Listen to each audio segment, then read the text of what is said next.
One, why does the military put out this misinformation about alcohol and consent? And two, what does the law actually say about it? Well, first, it is a scare tactic. The goal is to discourage service members from even putting themselves in a sensitive situation. But this is a disservice because service members need to be told the truth. We need to give them the law, and we need to teach them how to make sound decisions on their own in the future. And second, the law doesn't have a bright line rule that says after 3 drinks, someone can't consent. It does, however, define incapable of consenting. And I'm going to put the definition up here on the screen so you can pause the video and read it yourself.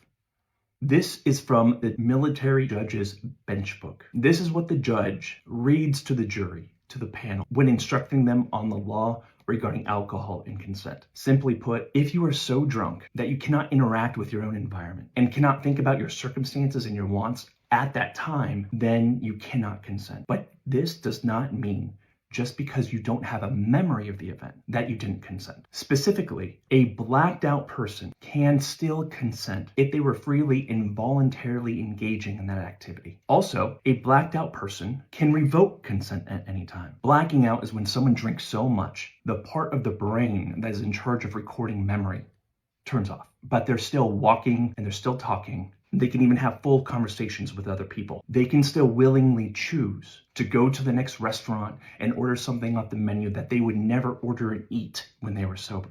They are still freely making choices, despite their brain not recording any memory of it. Just because the next morning you have no memory of making those choices does not mean you didn't consent. It also doesn't mean you did. You need more facts to understand. If in that moment last night, you were freely making choices to do something you wanted at that time, it doesn't matter if you regret it now. It doesn't matter if you wouldn't have made that choice when you were sober. It's about the choice or the lack thereof at the time of the activity. This is a nuanced and difficult subject for leaders in the military to talk about, but it's important that we teach our service members the truth and that we tell them all of the facts, we don't lie to them, and we give them the tools they need to make the right and sound decisions when they're in that situation.